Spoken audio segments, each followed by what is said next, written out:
Okay, welcome. You're here with Sue Pankowicz and Sheila Massan, the founders, the playmates for this VIVA event that's coming up in 2018. And we've got the lovely Judith Sedgeman with us today. We're really pleased that she accepted our invitation to come and play at the VIVA event this year in November.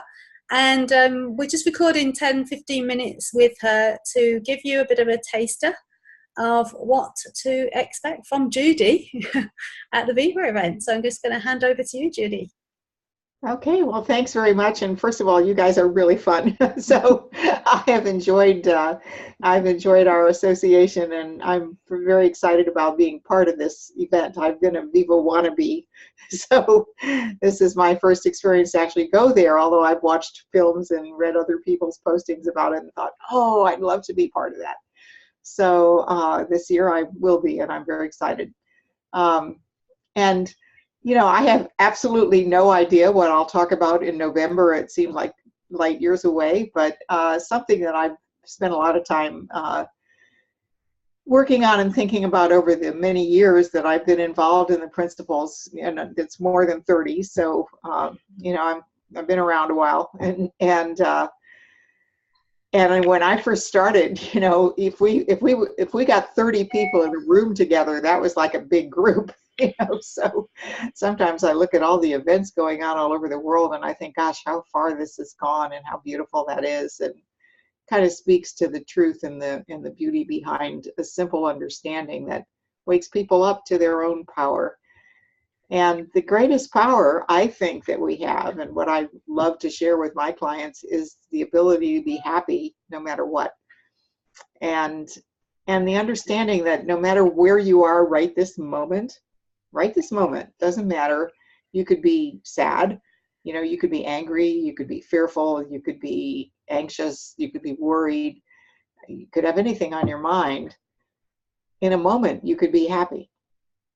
And people who discover that are just astonished, you know, that it isn't that hard. And we've been on this lifelong pursuit. I know, you know, I kind of grew up in the era of people searching. Everybody was going to India and going to Tibet and going on these, you know, giant retreats with gurus and people who guaranteed you that if you took this certain pill or you drank this certain formula or you ate this certain weed, you know, great things would happen. And perhaps so, I don't know, but, you know, and whatever it was temporary.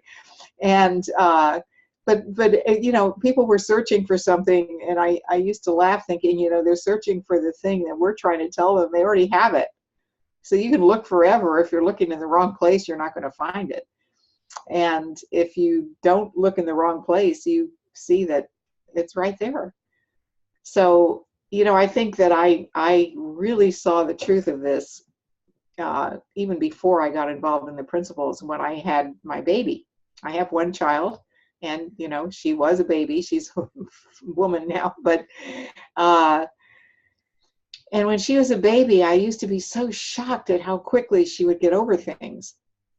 You know, I was living in the adult world of calling 6 friends and whining and complaining and getting people to sympathize with you, and, you know, and having coffee clutches and, you know, worrying and making lists and trying to sort it out and making a plan to get where you were trying to get. And, you know, she would be like blue in the face and kicking and screaming. And all of a sudden, you know, you dangle a little toy and she'd go, oh. And I would think, how the hell does that happen? You know, how could that even be? And I realized that that's the natural, you know, she came into the world that way. She wasn't even talking yet. Nobody could possibly have explained that to her. Somehow this baby could get happy just like that. And I began wondering, and this is long before I really got involved with the principles, but I started on this path of wondering, you know, how do we lose that? And of course, the story I made up in my head is, well, because we get responsible, you know, and serious, and we have to be an adult. And so, you know, as life goes on and you learn how difficult the world is and all the challenges we face, of course, you can't just be happy. So I was really shocked when I first encountered people who were working in the field of the principles, which was, you know, 30 5 years ago that I found it, I was like, wow, these people are like babies, only they're really smart and they're successful, you know.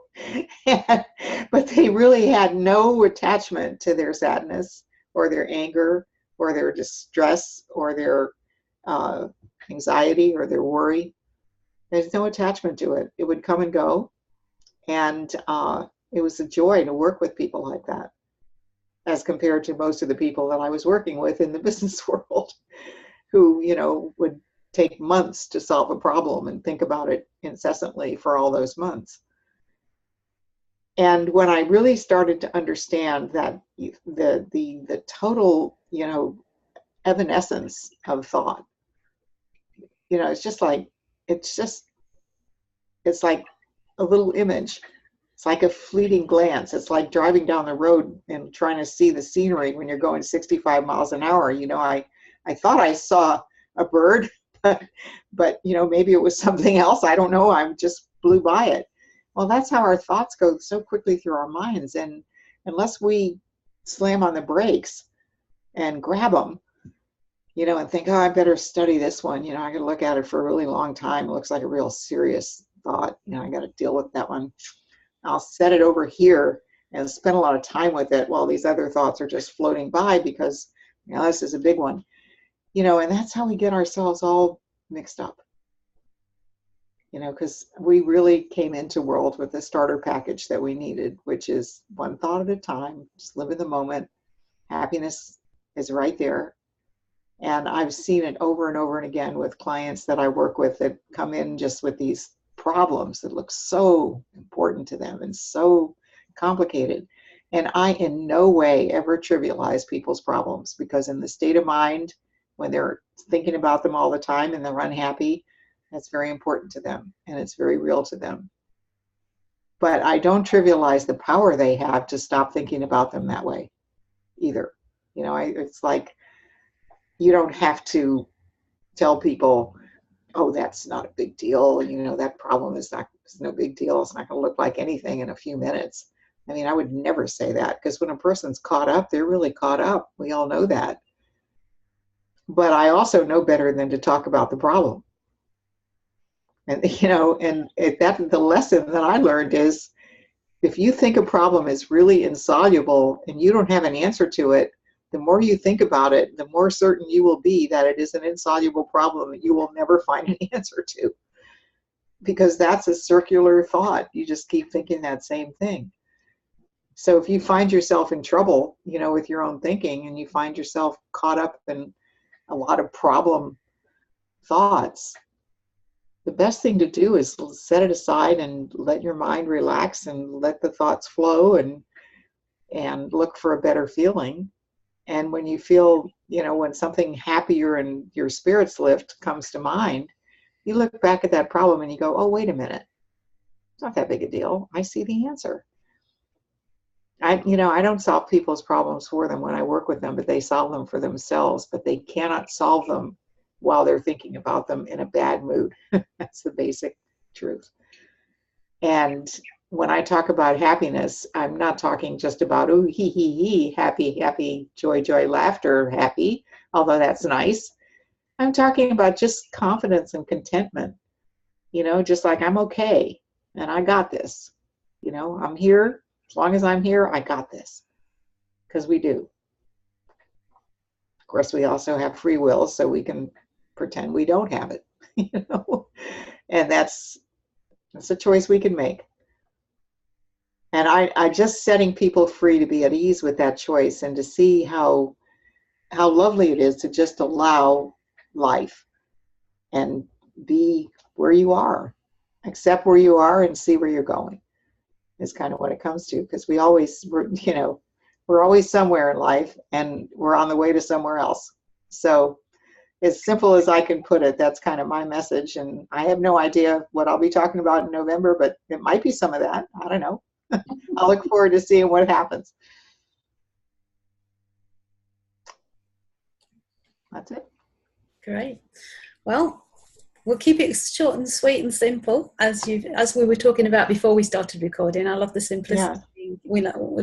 I think Sue and I too is all about keeping things as simple as possible.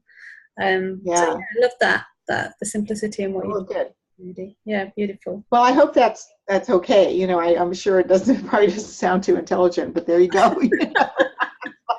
I spent a lot of my life, you know, with academic learning, and didn't really get me anywhere. So I don't spend a lot of time with it anymore. But anyway, I'm very grateful for the opportunity to do this, and if it's helpful to the program and to you guys, I'm thrilled.